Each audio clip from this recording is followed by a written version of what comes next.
Hello students, welcome back to the new session of learning with me, your Neha ma'am.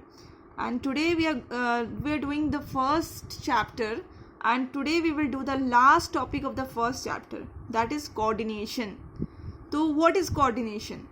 Okay, तो आप ये नहीं बोल सकते कि कोऑर्डिनेशन क्या है, एक फंक्शन है मैनेजमेंट का. इसके पहले वीडियो में हम लोग क्या देखे थे कि मैनेजमेंट के 5 फंक्शंस होते हैं मेनली.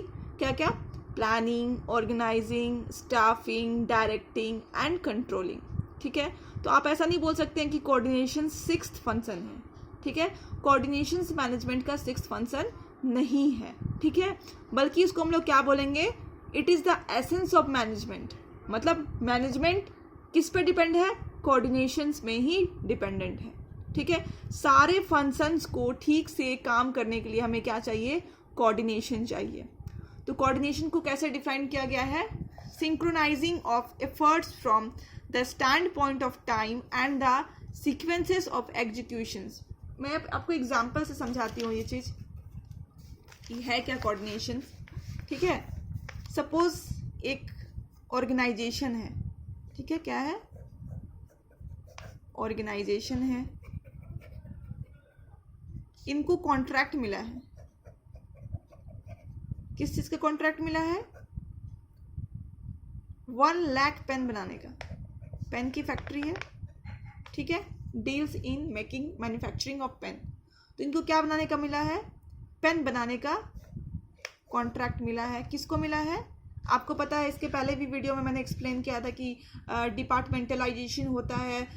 पूरा का पूरा ऑर्गेनाइजेशन डिफरेंट डिफरेंट डिपार्टमेंट में बटा रहता है. कोई सेल्स डिपार्टमेंट होता है, कहीं प्रोडक्शन डिपार्टमेंट होता है, कहीं मार्केटिंग डिपार्टमेंट होता है, रॉ मटेरियल डिपार्टमेंट होता है, फिनेंस डिपार्टमेंट होता है. तो ये कॉन्ट्रैक्ट जो मिलता है इतना सारा जो पेन बनाने का, वो सेल्स डिपार्टमेंट को मिला. ठीक है, अगर आप बताओ कि सेल्स डिपार्टमेंट को कॉन्ट्रैक्ट मिला है तो क्या ये पेन सेल्स डिपार्टमेंट बनाएगी? Answer will be no. ये कौन मैन्युफैक्चर करेगी? Production department. ओके, ये कौन मैन्युफैक्चर करेगी? Production department. आप अगर बताओ कि प्रोडक्शन डिपार्टमेंट सेल्स डिपार्टमेंट को कोऑर्डिनेट नहीं करेगी, मतलब उसके साथ मिल करके काम नहीं करेगी, तो क्या ये प्रोडक्शन डिपार्टमेंट सेल्स डिपार्टमेंट इतना सारे पेन अवेलेबल कर पाएगा अपने कस्टमर को? Answer is no. तो इसके लिए क्या करना पड़ेगा? इन दोनों को साथ में कोऑर्डिनेट करके काम करना पड़ेगा. अगेन, ये सेल्स डिपार्टमेंट किस पे डिपेंडेंट है? रॉ मटेरियल डिपार्टमेंट पे. रॉ मटेरियल डिपार्टमेंट में अगर ये raw material department production department को टाइम पे रॉ मटेरियल प्रोवाइड नहीं करा पाएगी, तो क्या ये प्रोडक्शन स्टार्ट कर पाएंगे? Answer is no. तो ये पूरा का पूरा ये डिपार्टमेंट किस पे डिपेंडेंट है? रॉ मटेरियल डिपार्टमेंट पे. तो अभी प्रोडक्शन डिपार्टमेंट अगर रॉ मटेरियल नहीं मिलती है टाइम पे, तो अपना जो प्रोडक्शन है वो नहीं स्टार्ट करेगी. अभी अब आगे देखिए, ये जो रॉ मटेरियल डिपार्टमेंट है, इसको रॉ मटेरियल खरीदने के लिए, to purchase raw material, finance is required. Okay, ठीक है, तो ये किस पे डिपेंडेंट है? पूरे के पूरे आंख लगाए हुए किस पे? फाइनेंस डिपार्टमेंट में, कि मुझे ग्रीन सिग्नल दे दो. मैं क्या करूँगी? मैं क्या करूँगी कि मैं जा कर के मार्केट से रॉ मटेरियल परचेज कर लूँगी. ठीक है, ही रिक्वायर अ फिनेंस. ठीक है, फिनेंस का रिक्वायरमेंट कौन पूरा करेगा? फिनेंस डिपार्टमेंट पूरा करेगा, by giving him finance and as well as permission. Okay, तो ये पूरा का पूरा डिपेंडेंट है इसमें. अगर आप फिनेंस डिपार्टमेंट इसके साथ कोऑर्डिनेट नहीं करेगी, तो क्या रॉ मटेरियल डिपार्टमेंट वर्क कर पाएगा? No. Raw material department provide नहीं करेगी प्रोडक्शन डिपार्टमेंट को, तो क्या प्रोडक्शन स्टार्ट हो पाएगा? नो. देन सेल्स डिपार्टमेंट क्या देगा? ये कॉन्ट्रैक्ट जो लिया हुआ है 1 लाख पेन बनाने का, क्या ये प्रेजेंट हो पाएगा? नो. तो इसी को बोलते हैं कोऑर्डिनेशन. ठीक है, जो हर एक डिपार्टमेंट में जरूरी है, और अगर हर एक डिपार्टमेंट में मिल करके काम करेंगे तो ही क्या होगा? कोऑर्डिनेशन हो सकता है. ऑलराइट, तो इसी को आप लोग समझ में आ गया होगा. इसी को डिफाइन किया हुआ सिंक्रोनाइजेशन ऑफ एफर्ट्स, मतलब हर एक एफर्ट्स को सिंक्रोनाइज करना टाइम से करना और हर एक लेवल को एग्जीक्यूट करना, ठीक है। कोऑर्डिनेशन का तो इन जनरल में अगर हम लोग मीनिंग सोचे कोऑर्डिनेशन का क्या है, तो इसको बोलेंगे bringing together the activities and resources of organisation and bringing harmony in them. मतलब सारे एक्टिविटीज को एक जगह लेकर के आना, सारे रिसोर्सेज को एक जगह लेकर के आना और उन सबको स्मूथली रन करना, तो ही क्या होगा, कुछ रिजल्ट होगा। और उसी को इसमें जो भी सारा प्रोसेस है सब में क्या जरूरत है, कोऑर्डिनेशन का बहुत ही ज़्यादा रिक्वायरमेंट है। ओके, अभी देखते हैं एक क्वेश्चन, ये बड़ा ही इंपॉर्टेंट क्वेश्चन है, आने का चांसेस है। Okay, coordination the essence of management. तो आपका क्वेश्चन आता है why coordination is called the essence of management. मतलब कोऑर्डिनेशन को क्यों एसेंस ऑफ मैनेजमेंट बोला जाता है। एसेंस मतलब मेन पॉइंट, ठीक है। मतलब विदाउट कोऑर्डिनेशन मैनेजमेंट नहीं चल सकता, इसीलिए इसको क्या बोलते हैं, एसेंस ऑफ मैनेजमेंट। इसीलिए बोला जाता है क्योंकि ये देखिए, coordination is needed to perform all the functions of management, ठीक है। पहला है, मैं आपको एग्जांपल से लेकर के बताती हूँ।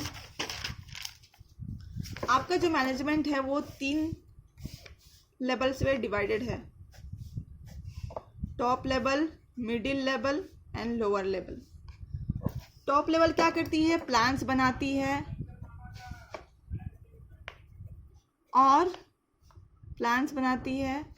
और पॉलिसीज फॉर्मुलेट करती है, ठीक है। तो अपने प्लान्स को एग्जीक्यूट कराने के लिए इसको मिडिल लेवल से बहुत ही कोऑर्डिनेट्स करना पड़ेगा, मतलब उसके साथ साथ चलना पड़ेगा, तभी इनका प्लान क्या होगा, एग्जीक्यूट हो पाएगा। In the same way middle level को वही प्लान को नीचे सुपरवाइजरी लेवल पे सुपरवाइजर को समझाना होगा, तभी वो प्लान एग्जीक्यूट हो पाएगा।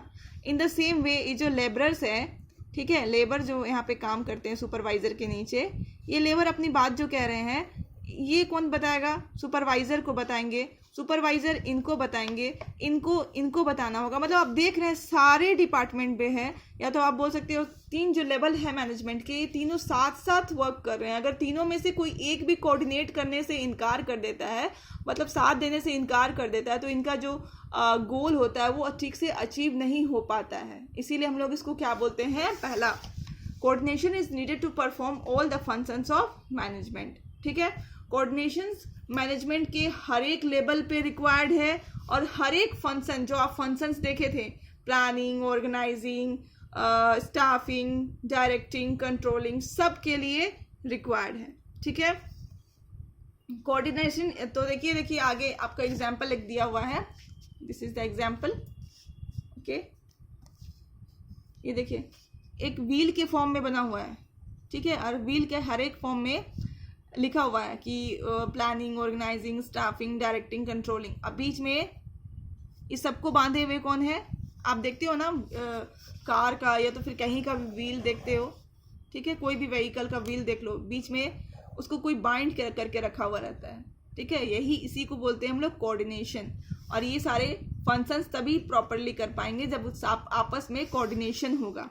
ओके, थर्ड इज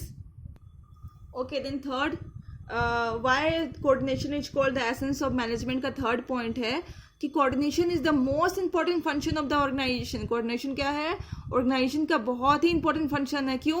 क्योंकि अगर कोई भी और कंपनी अगर कोऑर्डिनेट नहीं करता है उसके अंदर के एक्टिविटीज़ में, तो वो तो ना तो वो कंपनी में सोसाइटी में सर्वाइव कर पाएगा और ना ही वो लॉन्ग रन में सक्सेसफुली रन कर पाएगा। ओके, तो इसीलिए एक मैनेजर को क्या करना पड़ता है, ऑर्डरली अरेंजमेंट, मतलब सारे ग्रुप्स कौन क्या काम करेंगे इसका अरेंजमेंट करना, कहाँ से फिनेंस आएगा और कैसे वो फिनेंस का हम लोग यूज़ करेंगे, ठीक है, और कॉस्ट कैसे रिड्यूस होगा, ये सारे चीज़ का जो प्लानिंग है वो क्या है, कोऑर्डिनेशन का एक हिस्सा है।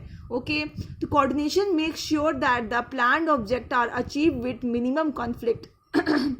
तो कोऑर्डिनेशन क्या श्योर करता है कि जो भी आपने प्लानिंग करा था या करी थी वो क्या करते हैं, वो मिनिमम कॉस्ट में आप उसको अचीव कर पाएँ, उसी को हम लोग क्या बोलते हैं, कोऑर्डिनेशन। तो आप लोग देखिए 3 पॉइंट देख रहे हैं हम लोग। Coordination the essence of management, मतलब मैनेजमेंट को रन करने के लिए कोऑर्डिनेशन का बहुत ही ज़्यादा ज़रूरत होता है। तो उसके लिए हम लोग क्या करते हैं, 3 एसेंस देखते हैं, ठीक है। पहला क्या है, coordination is needed to perform all the functions of the management. Management के जितने भी 5 फंक्शंस है उसको सक्सेसफुली रन करने के लिए हमें क्या चाहिए, कोऑर्डिनेशन चाहिए, ठीक है। Coordination is required at the 3 levels. हम लोग के मैनेजमेंट में 3 लेवल होते हैं, top level, middle level and lower level और सुपरवाइजरी लेवल। ये तीनों लेवल आपस में ठीक से स्मूथली काम करे, इसके लिए भी क्या चाहिए, कोऑर्डिनेशन चाहिए। एंड लास्ट जो हम लोग डिस्कस अभी किए। अब हमारा नेक्स्ट टॉपिक है नेचर एंड या फिर फीचर ऑफ कोऑर्डिनेशन। कोऑर्डिनेशन का नेचर और फीचर कैसा होता है, ठीक है। पहला है coordination integrates group effort. Suppose मैं एग्जांपल दे रही हूँ, एक कंपनी है, उसमें एक एम्प्लॉय बहुत मेहनत से काम कर रहा है, ओके, पूरी ईमानदारी से काम कर रहा है, पूरे लगन से काम कर रहा है, ओवर टाइम काम कर रहा है, तो क्या वो मैनेजमेंट बहुत ज़्यादा सक्सेसफुल होगा, आप बताओ? नहीं, वो सक्सेसफुल नहीं होगा। मैनेजमेंट को सक्सेसफुल होने के लिए या फिर उसका जो भी सेट टारगेट है उसको अचीव करने के लिए चाहिए कि उसके सारे जो एम्प्लॉय है वो ठीक से काम करे, ना कि सिर्फ एक एम्प्लॉय ठीक से काम करता रहे और बाकी अपने समय का बर्बादी करते रहें, ठीक है। इसीलिए कहा जाता है कोऑर्डिनेशन इंटीग्रेट्स ग्रुप एफर्ट। मतलब कोऑर्डिनेशन क्यों चाहिए, जब बहुत सारे ग्रुप में लोग काम करेंगे तभी क्या होगा, कोऑर्डिनेशन होगा। इंश्योर यूनिटी ऑफ एफर्ट, ठीक है। इंश्योर यूनिटी ऑफ एफर्ट का मतलब होता है, जैसे आपको यहाँ पे एग्जाम्पल से समझाया गया है कि ह्यूमन रिसोर्स डिपार्टमेंट है प्लस प्रोडक्शन डिपार्टमेंट है। इसके अंदर 3 डिपार्टमेंट आते हैं, परचेज डिपार्टमेंट, सेल्स डिपार्टमेंट और फिनेंस डिपार्टमेंट। अगर इसमें से कोई एक डिपार्टमेंट बहुत अच्छे से काम करता है और बाकी दोनों काम ही नहीं करता है तो इक्वल टू कंपनी नहीं होगा।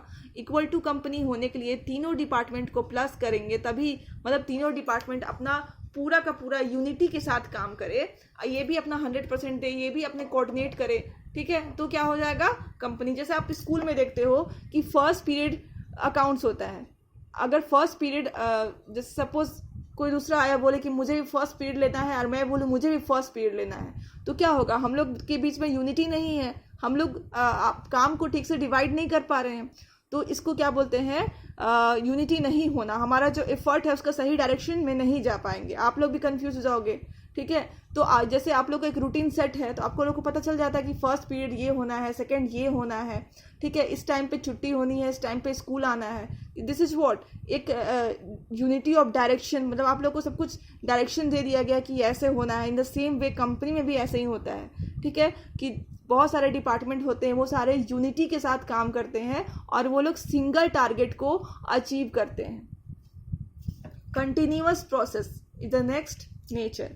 कंटिन्यूअस प्रोसेस का मतलब ये है कि आप एक दिन आकर के कोऑर्डिनेट कर दो, सपोज एक दिन 2 एम्प्लॉय आपस में बहुत अच्छे से कोऑर्डिनेट करके काम कर लिए और ऐसा नहीं है कि वो ख़त्म हो गया, मतलब सपोज 2 एम्प्लॉय अच्छे से काम कर लिए और एक टारगेट फिनिश कर दिए, ठीक है, तो उसके बाद फिर नेक्स्ट सेशन में कुछ ना कुछ तो टारगेट आना है, ठीक है, तो उसको अचीव करने के लिए फिर से दोनों एम्प्लॉय को साथ में मिल करके फिर से वही कोऑर्डिनेशन करना होगा। इसीलिए coordination is not ending function है और ये कंटिन्यूअस फंक्शन है। वो डिग्री कम या फिर ज़्यादा हो सकता है कोऑर्डिनेशन का, बट वो एंड नहीं हो सकता है, ठीक है।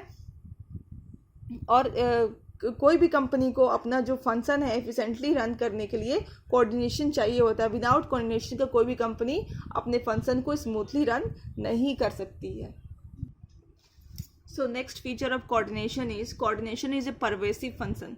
परवेसिव मतलब होता है कि कोऑर्डिनेशन हर जगह है, यूनिवर्सल है, ठीक है। Coordination is a universal function, मतलब कोऑर्डिनेशन हर जगह है, हर एक लेवल में रिक्वायर्ड है, हर एक डिपार्टमेंट भी जितने होते हैं वो उसमें भी रिक्वायर्ड है। क्यों है, क्योंकि हर एक डिपार्टमेंट जो होता है एक ऑर्गेनाइजेशन का वो एक दूसरे से इंटर रिलेटेड होता है, ठीक है। Coordination is the responsibility of all manager.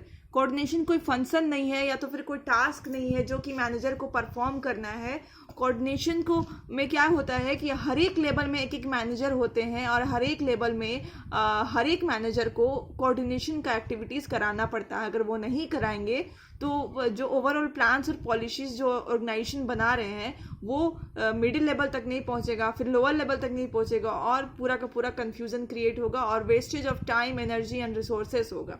Okay, इसलिए कोऑर्डिनेशन क्या है, हर एक मैनेजर का रिस्पॉन्सिबिलिटी है। Coordination is a last point is coordination is a deliberate function, ठीक है।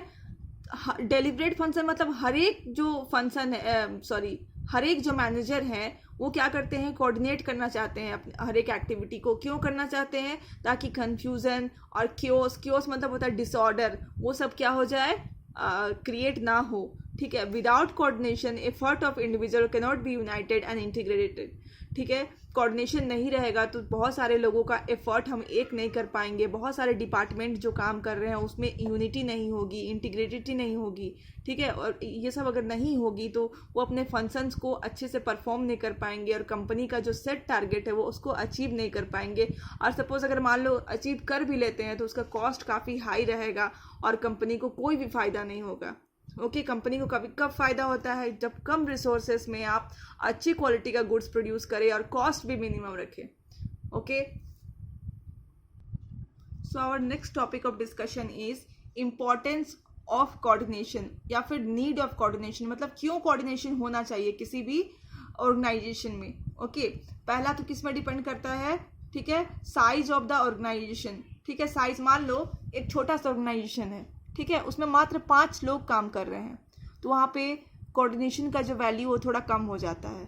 But at the same time आप बड़ा सा ऑर्गेनाइजेशन ले लो, वहाँ पे 5 लोग नहीं 500 लोग काम कर रहे हैं, ठीक है, तो वहाँ पे कोऑर्डिनेशंस बहुत इंपॉर्टेंट हो जाता है। तो कोऑर्डिनेशंस क्या होता है, लार्ज ऑर्गेनाइजेशन के साथ ज़्यादा इंपॉर्टेंट होता है। क्यों होता है? क्योंकि वहाँ पे लार्ज नंबर ऑफ पीपल काम कर रहे होते हैं और हर एक पीपल का आप देखोगे, हम लोग पिछले क्लास में मैस्लो नीड थ्योरी पढ़े थे, दैट इज मैस्लो का हम लोग जो नीड थ्योरी पढ़े थे उसमें क्या था कि हर एक इंडिविजुअल का अपना एक नीड होता है, उसको फुलफिल करने के बाद ही वो मोटिवेट होते हैं और अपने ऑर्गेनाइजेशन को अपना 100% देते हैं। तो इस तरह से अगर ज़्यादा लोग काम कर रहे हैं तो हर एक लोग का नीड पहचानना मैनेजर के लिए बहुत ही ज़रूरी हो जाता है। एक ऑब्जेक्टिव्स अलग होता है। ओके, तो उन लोग, अगर हमें कॉमन गोल को पाना है, मतलब ऑर्गेनाइजेशन के गोल को अचीव करना है, तो क्या करना पड़ेगा, सारे लोगों का यूनिटी और इंटीग्रिटी सारे लोगों में लाना पड़ेगा, तभी क्या होगा, एक कॉमन गोल को हम लोग अचीव कर पाएंगे। So next importance is functional differentiation, ठीक है। आपको पता है कि एक ऑर्गेनाइजेशन में क्या होता है, बहुत सारे अलग अलग डिपार्टमेंट्स होते हैं, like sales department, purchase department, raw material department, जो आपको मैंने स्टार्टिंग में एक्सप्लेन भी किया था। उस डिपार्टमेंट के अंदर भी अलग अलग सेक्शंस होते हैं, अलग अलग डिविजन्स होते हैं, ठीक है। और ये कॉमन मेंटालिटी है हर एक डिपार्टमेंट का कि वो अपना जो भी ऑब्जेक्टिव्स होता है, सपोज अगर प्रोडक्शन डिपार्टमेंट है, प्रोडक्शन डिपार्टमेंट का क्या काम है कि ज़्यादा से ज़्यादा प्रोडक्शन करना, या फिर जो भी कॉन्ट्रैक्ट उसको मिलता है उतना प्रोडक्शन करना। सेल्स डिपार्टमेंट का क्या काम है, ज़्यादा से ज़्यादा गुड्स को बेचना मार्केट पे, ठीक है, और ज़्यादा से उसको सेल्स प्रमोट करना, ज़्यादा से ज़्यादा बेचने की कोशिश करना, ठीक है। तो क्या करते हैं यहाँ पे लोग, अपना जो ऑब्जेक्टिव्स है उसको ज़्यादा इंपॉर्टेंस देते हैं, ठीक है। हर एक डिपार्टमेंट का एक अलग अलग ऑब्जेक्टिव्स है, लाइक फिनेंस डिपार्टमेंट का कहीं से फिनेंस अरेंज करना है उसको। तो हर एक डिपार्टमेंट यहाँ पे क्या होता है, अपना जो ऑब्जेक्टिव है उसको ज़्यादा इंपॉर्टेंस देते हैं। ओके, तो इसमें क्या हो जाता है कि यूनिटी नहीं आ पाता है, ठीक है। तो यूनिटी लाने के लिए उन लोगों को ये बार बार याद दिलाना पड़ेगा कि वो लोग इंटरलिंक्ड है या फिर इंटरडिपेंडेंट है, ठीक है। वो लोग इंटरलिंक्ड है और इंटर डिपार्टमेंट है, और यही जो कोऑर्डिनेशन है वो क्या करती है, इन लोगों के बीच में जो डिफरेंसेस आ जाता है उसको कम करने की कोशिश करती है। Okay, third is specialisation. आज देखिए स्पेशलाइजेशन का ज़माना है। जो बड़े बड़े ऑर्गेनाइजेशंस होते हैं बहुत ज़्यादा स्पेशलाइजेशन पे ध्यान देते हैं। स्पेशलाइजेशन मतलब क्या होता है, एक पर्सन जो कि एक ही काम में बहुत ज़्यादा क्वालिफाइड रहता है, मतलब वो उसको अगर वो काम दे दो तो वो बहुत ही परफेक्ट तरीके से वो काम करके दिखाता है। तो मैं पढ़ रही हूँ क्या होता है, द स्पेशलिस्ट और the expert feel that they are the only qualified people. Expert या फिर स्पेशलिस्ट क्या सोचते हैं कि इस वर्ल्ड में वही लोग बस एक क्वालिफाइड पीपल हैं, and they always take right direction in right decision in the right direction. वो लोग क्या सोचते हैं कि वो लोग राइट डायरेक्शन में डिसीजन हमेशा लेते हैं। Okay, there are number of specialist working in the organisation. और हर एक डिपार्टमेंट में आप सोचो तो एक दो एक स्पेशलिस्ट होते ही होते हैं. If all of them work in their own way it will result. और सबको यही सोचते हैं कि भाई मैं तो बेस्ट हूँ, मेरा तो डिसीजन क्या होता है एकदम बेस्ट होता है, मैं तो इस काम में मेरे से अच्छा तो कोई हो ही नहीं सकता. अगर जितने भी स्पेशलिस्ट हर एक डिपार्टमेंट में भरे हुए हैं वो अगर ऐसा सोचने लग जाए और वो लोग अपने तरीके से काम करना स्टार्ट कर दे तो क्या होगा? एंड रिजल्ट क्योस होगा और कन्फ्यूज़न होगा. क्योस मतलब डिसऑर्डर, मतलब कुछ भी ऑर्डर तरीके से नहीं होगा, स्मूथली नहीं होगा और कन्फ्यूज़न क्रिएट हो जाएगा. इसीलिए यहाँ पे क्या हो जाता है, कोऑर्डिनेशन की ज़रूरत पड़ जाती है ताकि जो स्पेशलिस्ट हैं वो लोग कॉमन डायरेक्शन में, मतलब जो भी उन लोग को डायरेक्शन बताया गया है उसी में चले ताकि जो ऑर्गेनाइजेशन है उसको मैक्सिमम बेनिफिट मिल पाए. ओके, तो now we have done this with this chapter. This chapter is completely closed and you will start making notes from this chapter. I will send the pics of this topic, and from the next day we will start new chapter. Thank you. Keep learning.